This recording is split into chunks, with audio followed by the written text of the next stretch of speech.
ये दौर निवेश का है। आजकल बड़े पैमाने पे लोग अपनी इन्वेस्टमेंट स्ट्रेटेजी को अपनाकर करोड़ों रुपए कमा रहे हैं। बड़ी बड़ी कंपनियां जैसे कि पेटीएम, जोमेटो अपने आईपीओ लेकर आई थी।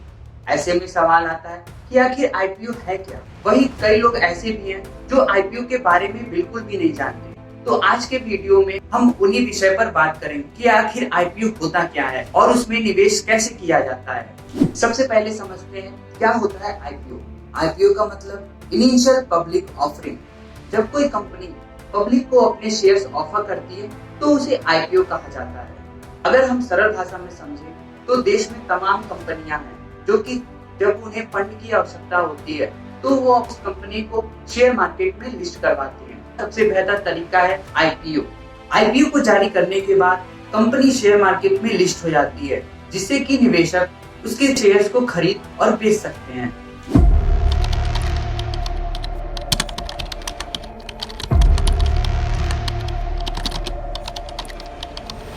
जब किसी कंपनी को एक्सपेंड करना होता है तो वो आईपीओ लेकर आती है ताकि मोर प्रॉफिट अर्न कर सके।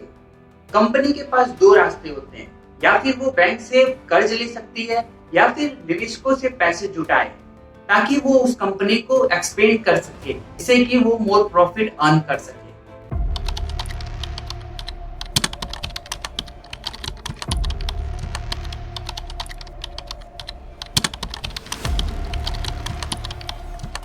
आईपीओ के जरिए कई प्रकार की कंपनी अपनी पूंजी को बढ़ा सकती है और विभिन्न प्रकार की जरूरतों को भी पूरा कर सकती है। जिन कंपनी के पास कम धनराशि और छोटा बजट होता है तो वो आईपीओ के जरिए अपनी पूंजी को बढ़ा सकते हैं, जिससे कि कंपनी के ब्रांड और छवि दोनों ही सुधारा जा सकता है।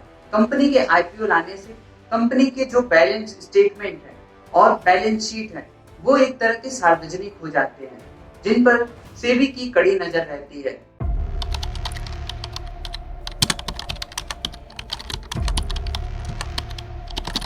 अगर आप एक इन्वेस्टर हैं और आईपीओ में इन्वेस्ट करना चाहते हैं तो आपके पास एक डीमैट अकाउंट जरूर होना चाहिए, जिससे कि आप आसानी से शेयर्स को खरीद और बेच सकते हैं। अगर एक्सपर्ट की माने तो डीमैट अकाउंट हमेशा किसी जाने माने ब्रोकिंग फर्म से ही खोलना चाहिए। आपको आईपीओ में इन्वेस्ट करने के लिए आपको किसी भी चेक या फिर किसी भी कैश की जरूरत नहीं होती। बस आप सिंपल सा एक किसी भी डीमैट अकाउंट से अपना बैंक लिंक करा सकते हैं, अपने आईपीओ को बाय कर सकते हैं। जब तक आपके शेयर्स अलॉट नहीं हो जाती तब तक उस रकम को ब्लॉक ही रखते हैं।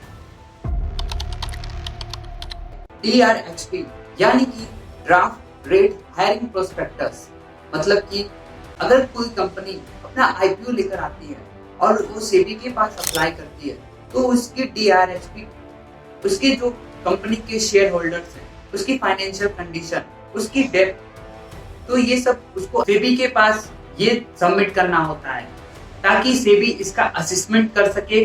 और अगर सेबी को लगता है कि अगर ये आईपीओ लाना चाहिए तभी वो परमिशन देता है, जिससे कि कंपनी शेयर मार्केट में अपना आईपीओ ला सकती है।